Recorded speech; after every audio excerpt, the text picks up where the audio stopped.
सरकार ने metro rail के दूसरे चरण BRTS पर काम शुरू कर दिया है। सरकार जो पहले ही घोषणा कर चुकी है कि वह मेट्रो रेल का विस्तार करेगी, ने भी घोषणा की है कि वह मौजूदा बजट में बस रैपिड ट्रांजिट सिस्टम BRTS को अपनाएगी। BRTS को हैदराबाद मेट्रो रेल लिमिटेड को भी सौंप दिया गया। नगर मामलों के मंत्री KTR ने मेट्रो के दूसरे चरण के साथ साथ BRTS की उच्च स्तरीय प्रारंभिक समीक्षा की। बैठक में CS सोमेश कुमार, नगर विभाग के वरिष्ठ अधिकारी, मेट्रो रेल के MD और दिल्ली मेट्रो रेल लिमिटेड के प्रतिनिधि शामिल हुए। मंत्री KTR ने मेट्रो रेल विस्तार और BRTS के संबंध में की गई प्रारंभिक कवायद की जानकारी ली। हैदराबाद और दिल्ली मेट्रो रेल के प्रतिनिधियों ने अपने विचार और योजनाएं बताई। तरीके, अनुमानित लागत, प्रबंधन आदि पर मूल रूप से चर्चा की गई। कुछ सुझाव देने वाले मंत्री KTR ने कहा है कि व्यापक और अध्ययन कर प्रस्ताव बनाए जाए। मंत्री सबिता इंद्रा रेड्डी ने सवाल किया है कि केंद्र की भाजपा सरकार ने इन 8 वर्षों में लोगों के लिए क्या किया है। उन्होंने कहा है कि CM KCR तेलंगाना में गरीब लोगों के लिए कई कल्याणकारी योजनाएं लेकर आए हैं। महेश्वरम निर्वाचन क्षेत्र के सरू नगर संभाग के RK पुरम में बंडी संजय पदयात्रा के दौरान मंत्री सबिता इंद्रा रेड्डी ने जवाब दिया। बीजेपी नेता लगातार KCR को नीचा दिखाने की कोशिश कर रहे हैं। मंत्री सबिता ने यह बात हितग्राहियों को सरू नगर संभाग के लिए आसरा पेंशन बांटने के बाद कही। मंत्री तलसानी श्रीनिवास यादव ने कहा है कि तेलंगाना सरकार पात्र वरिष्ठ नागरिकों को आसरा योजना के तहत पेंशन मुहैया कराकर मदद कर रही है। कुक्कड़पल्ली विधायक माधवराम कृष्णा राव ने MLC नवीन राव के साथ लाभार्थियों को नई स्वीकृति पेंशन सौंपी। मंत्री तलसानी ने कहा है कि पिछली सरकार उनकी मदद के लिए पेंशन देती थी, लेकिन TRS सरकार पिछली सरकारों के विपरीत 10 गुना अधिक प्रदान करके उनका समर्थन कर रही है। उन्होंने कहा है कि CM KCR एक महान नेता है जो गरीब लोगों की कठिनाइयों को जानते हैं और विकास और कल्याणकारी कार्यक्रम प्रदान करके तेलंगाना राज्य को विकास के पथ पर ले जा रहे हैं। उन्होंने चुनौती दी है कि क्या विपक्षी दल कुक्कड़पल्ली निर्वाचन क्षेत्र में विधायक माधवराम कृष्ण राव के विकास और कल्याणकारी योजनाओं पर चर्चा के लिए तैयार है। उन्होंने कहा है कि बेगमपेट संभाग में चल रहे विकास कार्यों की समीक्षा बैठक जल्द की जाएगी और कार्यों को जल्द से जल्द पूरा करने के लिए कदम उठाए जाएंगे। भाजपा प्रदेश अध्यक्ष बंडी संजय ने TRS नेताओं पर शहर के तालाबों पर कब्जा करने का आरोप लगाया है। प्रजा संग्राम यात्रा के तहत नागौल क्षेत्र में पद यात्रा पर निकले संजय ने कहा है कि KCR गरीबों की समस्याओं पर ध्यान नहीं दे रहे हैं। भाजपा प्रदेश अध्यक्ष बंडी संजय की प्रजा संग्राम यात्रा कल समाप्त होगी। पद यात्रा शुरू हुए 100 दिन पूरे हो चुके हैं। पिछले साल 28 अगस्त को भाग्यलक्ष्मी माता मंदिर से शुरू हुई यात्रा 4 किस्तों में जारी रही। कल रंगारेड्डी जिले के पेद्दांबरपेट में एक विशाल जनसभा के साथ 4 चरणों की पद यात्रा पूरी होगी। आज पद यात्रा नागौल से शुरू हुई। कोत्तापेट, कन्याका, परमेश्वरी मंदिर, बाबा complex, Chaitanyapuri, Vivekanand Nagar bus stop से होते हुए ऑटो नगर तक पद यात्रा जारी है।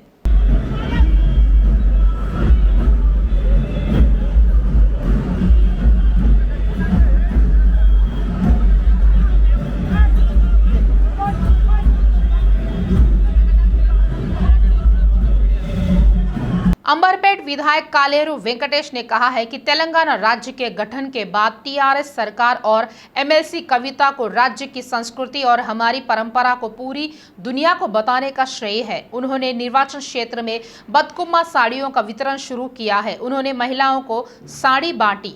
इस कार्यक्रम में क्षेत्र के सभी संभागों के पार्षदों ने भाग लिया। कालेरू वेंकटेश ने कहा है कि देश के किसी भी राज्य में जो कल्याणकारी योजनाएं उपलब्ध नहीं है, उन्हें CM KCR की पहल से हमारे राज्य में लागू किया जा रहा है। दशहरा उत्सव के अवसर पर प्रत्येक महिला को नई साड़ी पहनने और बदकुम्मा मनाने के लिए कहा गया है। उन्होंने कहा है कि तेलंगाना राज्य सभी क्षेत्रों में तेजी से आगे बढ़ रहा है, जैसा पहले कभी नहीं हुआ। विधायक कालेरू वेंकटेश ने सभी से मुख्यमंत्री KCR का हाथ बटाने और आगे भी विकास के पथ पर बढ़ने की अपील की। पार्षद दूसारी लावण्या श्रीनिवास गौड़ ने गोलनाका मंडल पार्षद कैंप कार्यालय में CMRF चेक वितरित किए। उन्होंने CMRF चेक बांटने के लिए मुख्यमंत्री KCR को धन्यवाद दिया। पार्षद दूसारी लावण्या श्रीनिवास गौड़ ने गोलनाका मंडल पार्षद कैंप कार्यालय में सीएमआरएफ चेक वितरित किए। उन्होंने सीएमआरएफ चेक बांटने के लिए मुख्यमंत्री केसीआर को धन्यवाद दिया। मेडचल जिले में घटकेसर मंडल परिषद कार्यालय पर भाजपा कार्यकर्ताओं ने विरोध प्रदर्शन किया। सांसद सुदर्शन रेड्डी ने कहा है कि मंडल परिषद कार्यालय में जिला परिषद अध्यक्ष का चेंबर बनाना अवैध है। सुदर्शन रेड्डी ने भाजपा कार्यकर्ताओं और नेताओं के साथ मंडल परिषद कार्यालय के प्रांगण में गांधी प्रतिमा के पास धरना दिया। नतीजतन पुलिस धरना दे रहे लोगों को गिरफ्तार कर स्थानीय थाने ले गई। सुदर्शन रेड्डी ने आरोप लगाया है कि पार्टी के आधिकारिक नेता उन्हें परेशान कर रहे हैं, जो हाल ही में भाजपा में शामिल हुए थे। उन्होंने कहा है कि किसी को भी परेशानी होने से डरने की जरूरत नहीं है। उन्होंने कहा है कि बीजेपी हमेशा लोगों और जन कल्याण के लिए काम करती है, यह भ्रष्टाचार को बर्दाश्त नहीं करती है। చేసుకోమనండి, లేకుంటే మేడ్చల్ జిల్లాలో చేసుకోమనండి।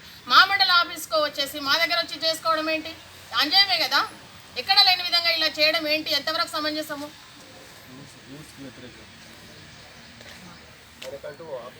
राज्य सरकार ने जन स्वास्थ्य व्यवस्था को क्षेत्र स्तर पर और मजबूत करने के लिए कदम उठाए हैं। इसके तहत कई अहम फैसले लिए गए हैं। स्वास्थ्य मंत्री हरीश राव ने कहा है कि उन्होंने सीएम केसीआर के आदेश अनुसार पीएचसी भवनों के निर्माण व मरम्मत के संबंध में सभी विधायकों को पत्र लिखा है। इनमें जनसंख्या के आधार पर जिला चिकित्सा अधिकारी के पदों को भरना, 751 प्राथमिक स्वास्थ्य केंद्रों में स्थायी डॉक्टरों की नियुक्ति, 43 जर्जर प्राथमिक स्वास्थ्य केंद्रों के लिए नए भवनों का निर्माण और 372 और पीएचसी भवनों की मरम्मत का रखरखाव शामिल है। साथ ही 40 नए मंडलों में पीएचसी की स्थापना के प्रस्ताव भी बनाए जा रहे हैं। यह सुनिश्चित करने के लिए कदम उठाए जा रहे हैं कि सभी पीएचएससी सीसीटीवी की निगरानी में है। मंत्री हरीश राव ने कहा है कि इन कार्यों की निगरानी की जिम्मेदारी एक अधिकारी को सौंपी गई है। उन्होंने कहा है कि क्षेत्र स्तर पर जन स्वास्थ्य व्यवस्था को मजबूत किया जा रहा है। उसी के तहत गांव व बस्ती क्लिनिक स्थापित किए जा रहे हैं। उधर मंत्री हरीश राव ने कहा है कि पीएचसी में डॉक्टरों को स्थायी तौर पर बदलने के उपाय किए जा रहे हैं। हैदराबाद क्रिकेट एसोसिएशन के लापरवाह रवैये से क्रिकेट फैंस नाराज है। इस महीने की 25 तारीख को भारत और ऑस्ट्रेलिया के बीच उप्पल स्टेडियम में T20 मैच होने जा रहा है। इस पृष्ठभूमि में जिमखाना मैदान के क्रिकेट प्रशंसक आक्रोशित हो गए। तेलंगाना के विभिन्न जिलों के प्रशंसक सुबह से टिकट के लिए मैदान में उमड़ पड़े। टिकट के मुद्दे पर अभी भी कोई स्पष्टता नहीं होने के कारण सैकड़ों लोग जिमखाना मैदान में इंतजार कर रहे हैं। हैदराबाद क्रिकेट एसोसिएशन ने ऐलान किया है कि टिकट दिए जाएंगे।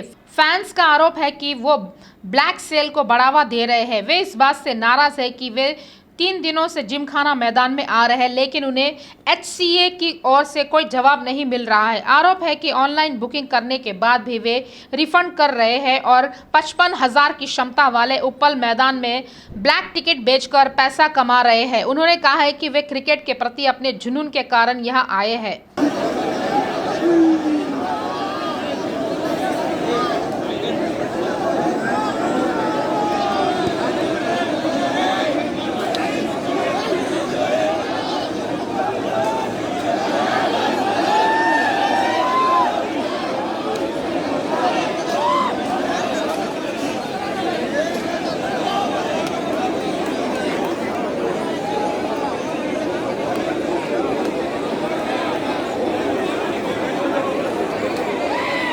अगर आप वह सड़क देखते हैं तो ऐसा लगता है जैसे कोई रास्ता खेतों की ओर जाता है। लगता है कहीं गांव में सड़क है। अगर आपको ऐसा कोई संदेह है तो आप गलत नहीं है। यह ग्रेटर हैदराबाद के ग्रेट कापरा नगर पालिका का एक क्षेत्र है। जब बारिश होती है तो हम दलदल के बारे में सोचते हैं, या उससे ज़्यादा कुछ नहीं है। इसका वर्णन करने के लिए कोई शब्द नहीं है। बारिश होने के कारण यहाँ रहने वाले लोगों को अपने वाहन छोड़कर पैदल ही घर पहुंचना पड़ता है, भले ही उन्हें लगे कि चलना ही ठीक है। इस सड़क के दूसरी तरफ जवाहर नगर का वंपुगुड़ा गांव है। वहां से गंदा पानी, बारिश का पानी सभी सीधे इस सड़क से नीचे जाते हैं। जब बारिश चली जाती है तो वह गंदा पानी होता है और वहां की गंदगी मुख्य सड़क तक जा पहुंचती है। पिछले 4 साल से यही समस्या है। नगर निगम कार्यालय के चक्कर लगाने के बाद, ट्विटर पर अधिकारियों से गुहार लगाने के बाद भी आज तक इस समस्या पर ध्यान नहीं दिया गया। अब भी वे अधिकारियों और नेताओं से इस सड़क की मरम्मत के लिए गुहार लगा रहे हैं। अब देखना यह होगा कि क्या अधिकारी इन मुद्दों पर प्रतिक्रिया देते हैं। सुप्रीम कोर्ट के पूर्व मुख्य न्यायाधीश एनवी रमना को Akkineni life time achievement award से नवाजा जाएगा। यह कार्यक्रम इसी महीने की 23 तारीख को तेलुगु विश्वविद्यालय में आयोजित किया जाएगा। समारोह के हिस्से के रूप में न्यायमूर्ति एनवी रमना को इस पुरस्कार से सम्मानित किया जाएगा। अक्किनेनी नागेश्वर राव की 99वीं जयंती के अवसर पर सुप्रीम कोर्ट के पूर्व मुख्य न्यायाधीश एनवी रमना को रसमाई संस्था के तत्वावधान में Akkineni life time achievement award से सम्मानित किया जाएगा। अक्किनेनी जयंती समारोह इस महीने की 23 तारीख को शाम 6 बजे तेलुगु विश्वविद्यालय के NTR ऑडिटोरियम में होगा।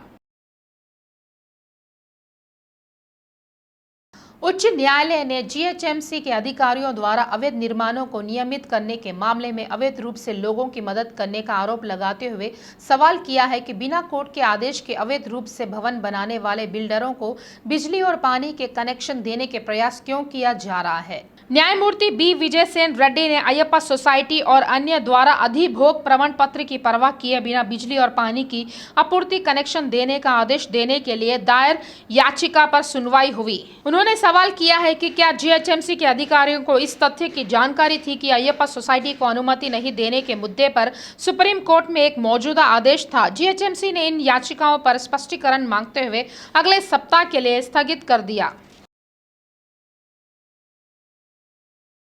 राज्य के इंजीनियरिंग कॉलेजों के लिए तेलंगाना प्रवेश और फीस नियंत्रण बोर्ड ने झटका दिया है। मालूम हो कि पिछले जुलाई में CBIT के लिए सबसे ज्यादा फीस 73 लाख रुपए तय करने वाली TSFRC ने उस फीस में भारी बढ़ोतरी की है। बताया गया है कि यह 1,12,000 तय किया गया है। 2019 से 2022 के बीच 1,34,000 थी। हाल ही में उससे कमी की गई। करीब 29 कॉलेजों के प्रतिनिधियों के साथ 2 दिनों के विचार विमर्श के बाद फीस में संशोधन किया गया।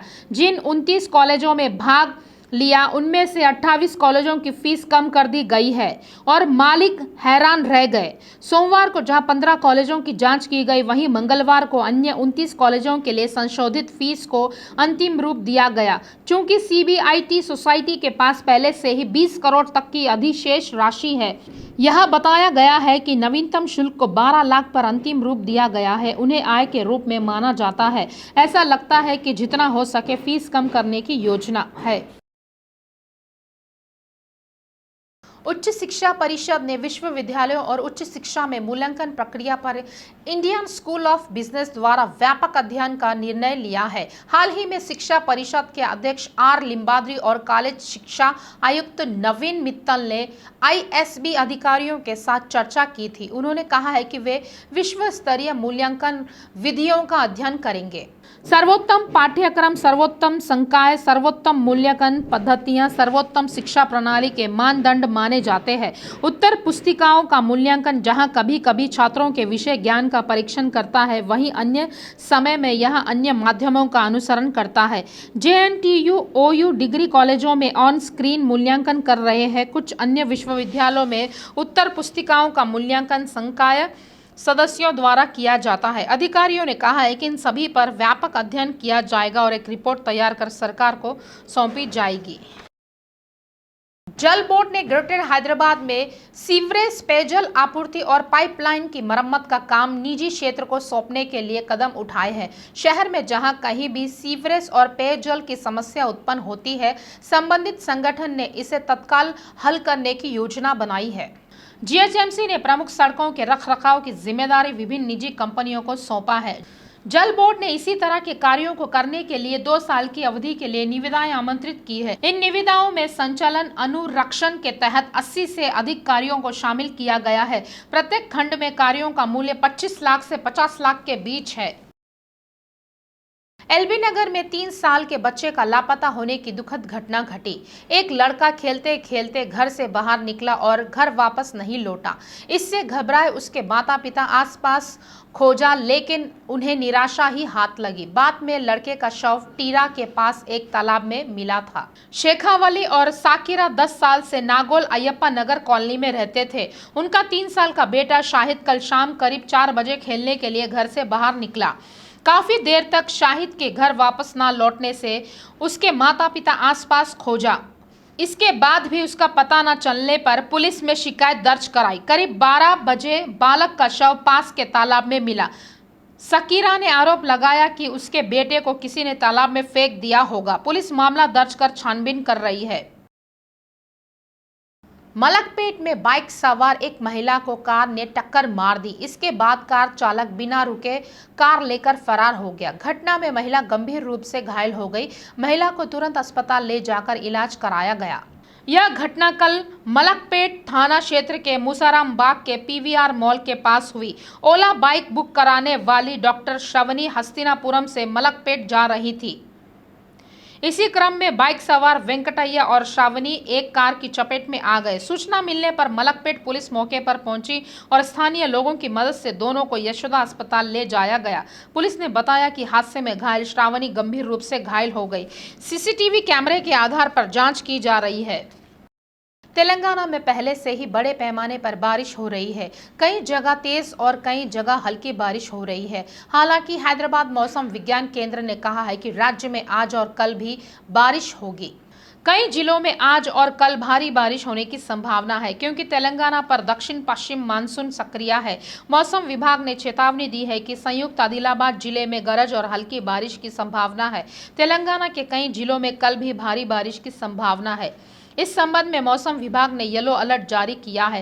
हैदराबाद मौसम विज्ञान केंद्र ने कहा है कि कल सुबह से राज्य भर में कई जगहों पर हल्की से मध्यम बारिश होने की संभावना है। गरज के साथ बारिश और बिजली गिरने की संभावना है। उत्तर पश्चिम राज्य में हो रही बारिश और ऊपरी इलाकों से आने वाली बाढ़ के कारण तेलंगाना में जल परियोजनाएं जोरों पर है।